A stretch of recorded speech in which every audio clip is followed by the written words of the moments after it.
Assalamualaikum warahmatullahi wabarakatuh. Kami mahasiswa dari Universitas Padjadjaran, Fakultas Perikanan dan Ilmu Kelautan, program studi Ilmu Kelautan. Di sini ingin menjelaskan mengenai program studi Ilmu Kelautan dan 3 payung penelitian yang ada di dalamnya. Perkenalkan, saya Andika Rizky Widaputra 005 kelompok 1 Ilmu Kelautan 25. Saya Paja Paujan 028 kelompok 1 Ilmu Kelautan 2025.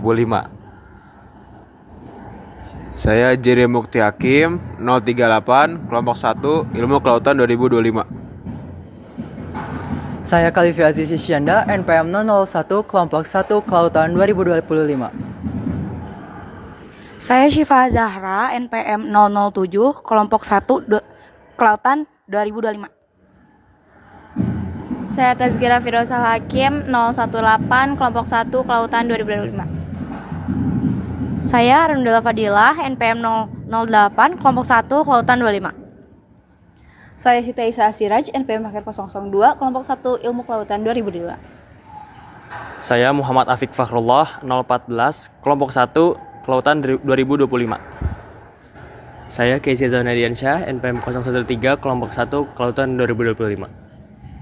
Saya Muhammad Rizky Ramdhani, NPM 048, kelompok 1, Ilmu Kelautan 2025. Berdasarkan Undang-Undang Nomor 32 Tahun 2014 tentang Kelautan, konservasi kelautan merupakan upaya pelindungan, pemanfaatan, dan juga pelestarian secara berkelanjutan atau sustainable berdasarkan sumber daya alam laut dan juga ekosistem di dalamnya seperti biota laut, mangrove, lamun, dan juga karang, yang dimana hal tersebut dilakukan agar tetap tersedia bagi generasi sekarang dan juga generasi yang akan mendatang. Tujuan utamanya yaitu yang pertama melindungi ekosistem kritis seperti mangrove dan juga karang. Yang kedua, menjaga biodiversity ataupun keanekaragaman hayati. Dan yang ketiga, untuk memastikan sumber daya laut dapat terus digunakan. Selanjutnya saya akan menjelaskan tentang fokus kajian konservasi. Yang pertama itu ada perlindungan ekosistem dan keanekaragaman hayati, yang dimana dia meliputi perlindungan terhadap mangrove, lamun, dan karang. Yang selanjutnya ada pengelolaan kawasan konservasi perairan, yang dimana dia itu mengelola keefektivitasan di wilayah perairan. Yang ketiga ada pengembangan strategi keberlanjutan yang menciptakan keseimbangan antara ekologis dan kesejahteraan masyarakat pesisir. Yang terakhir ada mitigasi bencana dan perubahan iklim. Itu dimana kita melakukan penelitian terhadap mangrove yang akan berdampak kepada abrasi. Contoh implementasi dan juga prospek kerja konservasi di Indonesia. Yang pertama ada implementasi. Untuk implementasi, contohnya pembentukan kawasan konservasi perairan dengan pengelolaan zonasi yang ketat. Lalu ada program perlindungan terumbu karang, mangrove, dan juga padang lamun. Lalu ada kolaborasi antara pemerintah, masyarakat, dan akademisi untuk memastikan keberlanjutan kawasan konservasi. Yang kedua ada prospek kerja. Yang pertama di pemerintahan itu ada KKP, Dinas Kelautan tingkat provinsi ataupun kabupaten. Lalu selanjutnya ada lembaga swadaya masyarakat, itu ada WWF, Conservation International, dan juga Yayasan Terumbu Karang Indonesia. Lalu ada konsultan lingkungan, itu untuk melakukan studi AMDAL, dan untuk manajemen konservasi ada pengelolaan dan juga pengembangan konservasi pesisir.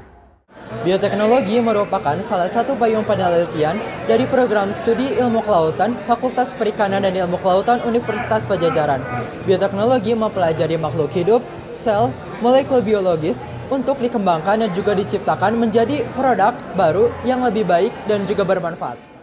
Sebelum memasuki konsep inti bioteknologi modern, ada beberapa dasar yang perlu kita pahami. Di antaranya yaitu ada biologi sel dan molekuler, mikrobiologi, bioremediasi, biokimia dasar, dan marine natural chemical. Setelah kita memiliki dasar yang kuat itu, barulah kita bisa memasuki konsep inti bioteknologi modern, seperti teknologi DNA rekombinan, kultur sel dan mikroba, bioinformatika, dan lain-lain. Melanjutkan pembahasan sebelumnya, biologi sel mempelajari mengenai organel sel dan juga pembelahan sel. Untuk materi dasarnya, yang pertama ada genetika dasar. Di sini kita akan mempelajari mengenai DNA, RNA, gen, dan juga mutasinya. Yang kedua ada biokimia dasar. Di sini kita akan mempelajari mengenai enzim dan cara kerjanya sekaligus struktur biomolekulnya.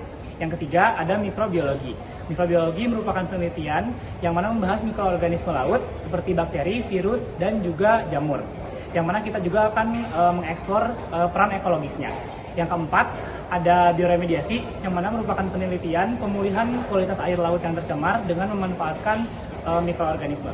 Dan yang terakhir atau yang kelima yaitu marine natural products. Ini tuh membahas mengenai senyawa atau bahan alami yang berasal dari biota laut atau makhluk hidup yang mana kandungannya itu bisa dimanfaatkan untuk menjadi salah satu bahan dasar kosmetik.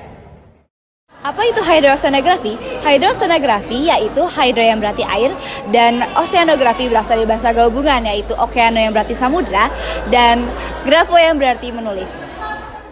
Jadi apa saja yang dipelajari di hidrosonografi? Hidrosonografi adalah ilmu tentang laut, sea, dan lautan ocean, fenomena dan proses yang terjadi di dalamnya, sifat-sifat dan dinamikanya, beserta juga kehidupan yang ada di dalamnya. Pertama, fundamental yang ada di hidrosonografi diantaranya ada dinamika lautan, yaitu studi tentang pergerakan, perilaku, dan interaksi berbagai unsur dalam kelautan. Lalu ada gelombang laut, yaitu naik turunnya air laut akibat perpindahan energi. Lalu ada arus laut, berpindahnya massa air dari suatu tempat ke tempat lainnya. Lalu ada angin, energi yang terjadi karena adanya perbedaan suhu antara udara dingin dan panas yang mengalir. Lalu ada pasang surut, itu fenomena naik turunnya permukaan air laut yang disebabkan oleh gaya tarikan benda yang ada di langit ataupun bulan. Lalu ada suhu ini adalah panas dan dingin yang bisa diukur. Lalu ada salinitas, kadar garam terlarut di dalam air laut. Lalu ada densitas, jumlah massa dari air laut per satuan volume.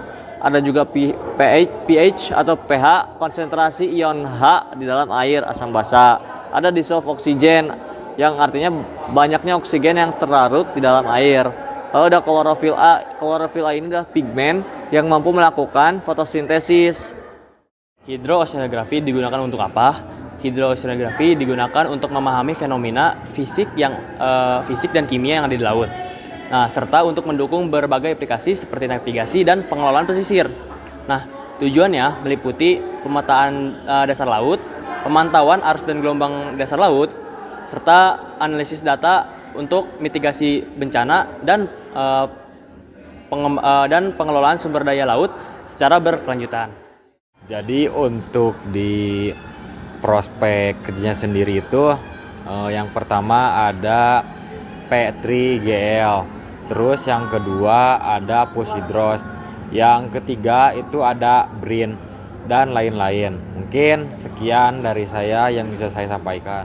Sekian dari kami, mohon maaf apabila ada kesalahan. Terima kasih telah mendengarkan. Wassalamualaikum warahmatullahi wabarakatuh.